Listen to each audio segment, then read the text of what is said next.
Well, a narrow win for Chelsea FC against Newcastle. I think it is a result a lot of people, or it's a game a lot of people didn't expect to see us struggle this much. But I think we really, really struggled. As usual, I have my man GH Amando in the building. My name is Prince Samdan. We are here to have, a review of the Chelsea Newcastle game right here in the studios. Right, first of all, your overview of the game. For me, I think it's a good performance from the boys. Right. Few lapses defensively, which caused a goal. But other than that, I think we have seen one of the good games so far this season. You know, taking most control of most part of the game. Right. Is what I'm talking about. We could have done better. Well, some decisions that are very, very, very strange. But I think overall we have a good game. We had a good game. Right. For me, I think it wasn't a good game for me. To be honest with you, I felt that we could have, as you said, we could have done better. Yeah. We started very well in the first few minutes, but overall, it's like we lost our balance, and Newcastle took over. And if you look towards the end of the game, you realize that there was so much heat on Chelsea. Yeah. And I don't know why, but I feel that we didn't really play as I expected us to play. Newcastle is not like a top of the top kind of a team that we say, yes, because it was that kind of a team, that is why we couldn't play. Newcastle are, I think, below us in the table. So I think we should have played very well, and we should have scored more goals. I don't know what you think about. I agree. Scoring more goals, we've created a lot of chances in this match, and I believe we should have scored more goals. Right. And these are some of the things I've been concerned about, because in the Premier League, any chance is a chance. We have to make good use of it. Make good use of it. That's what the so-called top teams do. Right. They will create, and after creating, they will make sure they make use of it. You can't create your chances and miss them and expect to get results. Right. So I think we should have to do better in terms of that, and definitely we will get better. But I think for me, I think it was a good game. Nonetheless, we had, like I said, we controlled a lot, especially in the midfield. We had better combination in there. Right. So for me, overall, just few individuals who were not up there, but other than I think it's a solid game, and I really enjoy that. It's normal. It's in a Premier League match, you definitely, especially after 70th minute, and you are leading by a goal, definitely you have pressure on you.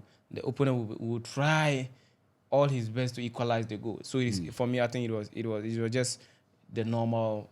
But don't pressure. you think it was because we didn't play well? That is why, after one goal, because this is not our first time scoring early goals. Yeah. Against, I think, West Ham, we saw what the boys did. Yeah. And West Ham couldn't give us any pressure. That's after killing the game. We killed the game at that point. Why couldn't we kill the game? That's what I'm saying. We couldn't take our chances. So there's a problem. There's a problem. I know that it's clear because that I feel that them coming down on us after we scoring a goal was clear that there was something was wrong. Yeah. Because scoring a goal should give you an advantage to be able to keep pressing and keep scoring more. But it's like there was a disjoint in our team that gave Newcastle the advantage to come at us and even equalize. Look at the goal they scored. This is preventable. Yeah. Very, very preventable. Well, I think the goal, like I said in the video or in the watch along, that we defensively, we still have a lot to do. We still have a lot to do, to be honest. And the attackers also need to help them. Yes. If you feel that, yes, my defense is under pressure, what the necessary thing you have to do is to help. That is why I like Pedro Neto. He will sprint back and then help his fullback. One thing I don't really see much about Nono Madueke, he wouldn't do that. He lacks that spirit. If he wouldn't do it with agency. Right. Or he will even come and cause a foul. Right. So for me, I think these are the little things we need to help each other. The players need to do that. I think Cole Palmer's brilliance actually, won us this game. But for Cole Palmer, this game would have ended in a draw. Yeah. And I can beat my chest and say that because that was a solid second goal from Cole Palmer. No, I didn't expect that he would shoot from there, and he did, and he scored. Do you think that Enzo Maresca got it right this time? Yeah, with freeing Cole Palmer. Yeah. So you see, in this match, he played even though he was free, but all his involvement was from the left side. Right. You could see that he was more on the left side than the right. So that's what I said. In the Liverpool game, he was just on the right side. One-sided. So that's what he was even behind more. He was at the back more. Yeah. Supporting the defense, receiving the ball, giving on the back balls. Foot. Right. That's it. So kudos to Enzo Maresca for identifying that. We talked about that, and now he got it absolutely right in this game. Pedro Neto and Jackson's combination for the goal. And for the goal. I think this is what I actually want our wingers to be doing. Yes. Remember I said in the watch along that if we can make any impact, it will have to come from Pedro Neto because I don't believe in Madueke. Yes. And he did that, and it got us the first goal. The first goal, yeah. And it was a very beautiful goal. Very, very beautiful goal. Pedro Neto is someone I really admire a lot. He has the pace and he knows how to use it. Now that we have two pacey wingers in the team, the question will be, who will be able to use his pace the right way?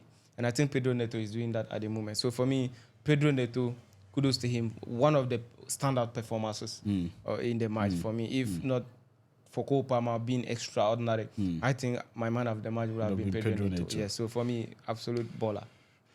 Our back was it was troubling. Yeah, in the beginning, but for Reece James, they would have scored another goal. They would have scored a similar profile of a goal they scored in the first. Yeah, it was the same thing, but he came and cleared it out. In the last minute, he cleared another one. What do you think that your call for him to have started off the bench was? You think it would have helped? Well, or you feel that him playing too many games could actually affect him, knowing knowing his injury records. Right. But he proved to be a key figure in the team, and that's why he's there. I mean, I could have imagined what the results would have been if he wasn't around. Right. So that's the kind of importance he has for this team. Right. So you can imagine, we have to keep him. That's why we have to manage him. Right. That's why we have to find a way to actually keep him for some time, if not for the rest of the season. Right. But for key games, we need him. Right. The next game, the next game after the one that's coming are all key games. So we just need him to be there. The midfield, Caicedo, Lavia. What? There are still people who are speculating that an Enzo Fernandez in the midfield is a better pairing for Chelsea than Lavia. What are your thoughts? Well, I'm sure after this game they will reverse their. Let us know. Tell us what you saw. Because he was everything in the midfield. Even he did so well. Even compared to Caicedo, he did all the work today.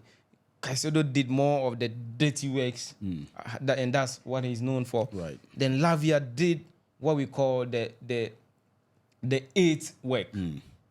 He will defend, he will attack. He will defend, he will attack. That's what Lavia brought out this game. And statistically, it is here. He was the most with the accurate pass of the ball in that game.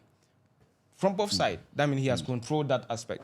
95% passing rate. That is absolutely incredible. Right. And he has done that continuously. Right. It was the same thing in the last game he played. Right. Now he continues that. He has 44 passes attempted. Right. I mean, that's what I'm saying. People are saying he's below standard in terms of passing as compared to Enzo. You disagree with that? I totally disagree with that. 44 passes attempted, 42 completed, only 2.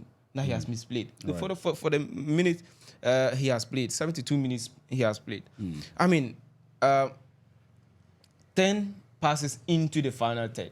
10 Right. into the final third. 4 accurate long balls.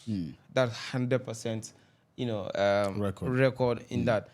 Recoveries, 4 balls, 2 interceptions. I mean, defensively, I know he's good at that.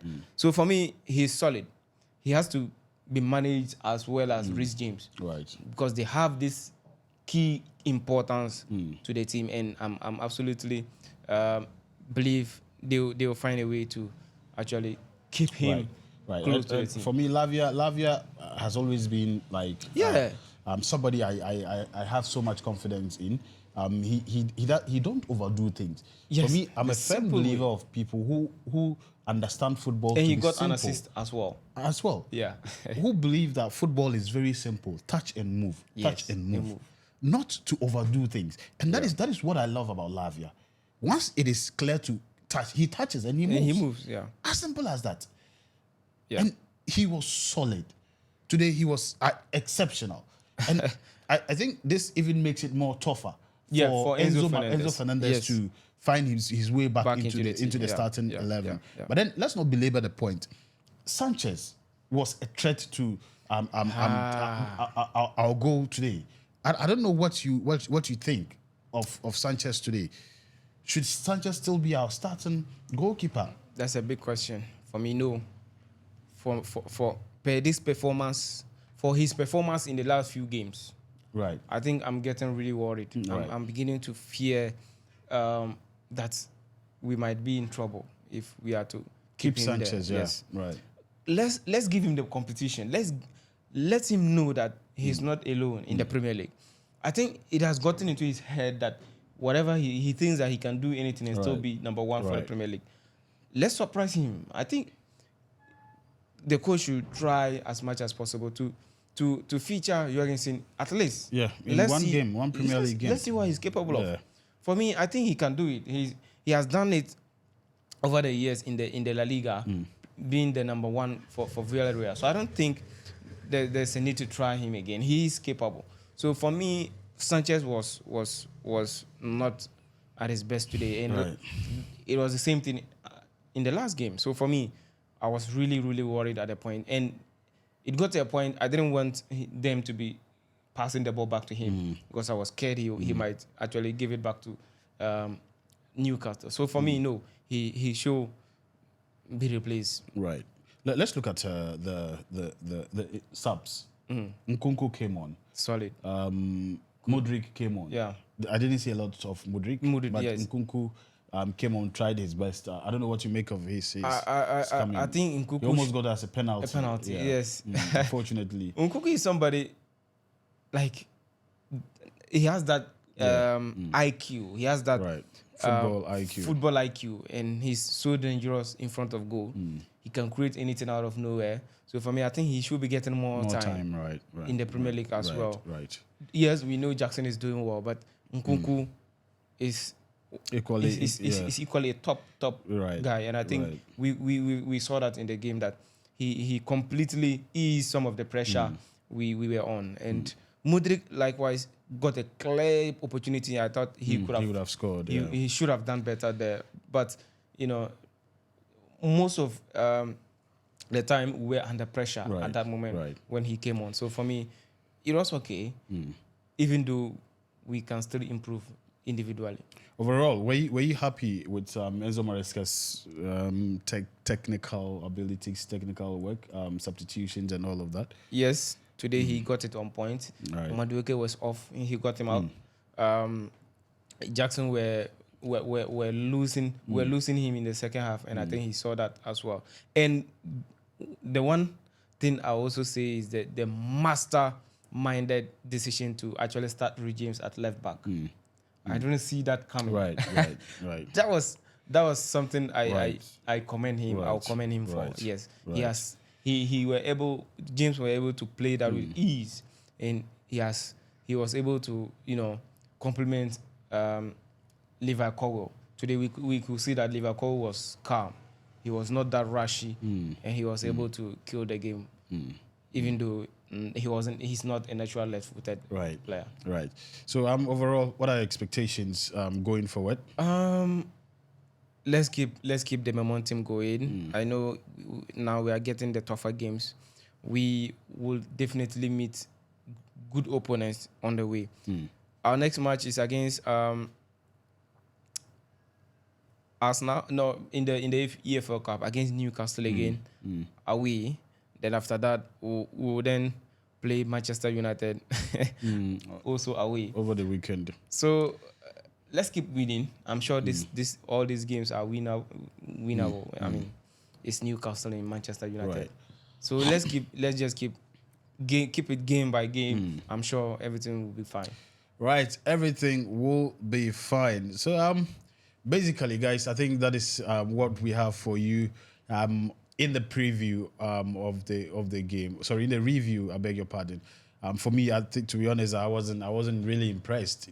In the first few minutes, 10, 15, 20 minutes, it was good. I mean, but I was particularly excited with our midfield, with how they were able to control the game, and though last minute there was so much pressure on us and all of that. But hopefully we will keep improving, especially in the defense. We'll keep improving. But then one thing that also happened was the issue with Fofana. He actually I think, tripped off, and then he actually sat on his knee or something. I was really worried, but he was able to manage. Hopefully, it's not really a big issue for him. I hope so. He'll be able to come back and play. Yeah. Right. So, guys, let us know what you think in the comment section with regards to the conversation. If you have something you want to say as well, yes, and of course, you don't forget to update the table. The current standards. So current, very important. Very important. So Chelsea is currently sitting on the 4th position. We are back to 4th. Back to 4th. With 17 points. Man City are top with 23 points. Liverpool are 2nd with 21 points. Aston Villa are 3rd with 18 points. Chelsea 4th with 17 points. We might as well just remain on 4th. I mean, because depending that is what we are looking at getting. Arsenal is 5th with 17 points, but they have an outstanding game this evening. Liverpool also has an outstanding game. That's with Arsenal this evening. That is where we will see how things will go, whether we will still be able to maintain our 4th position or we will be coming down again. Right, guys? Let us know what you think in the comment section. I will see you in the next episode. Peace out. We out. Celebration time.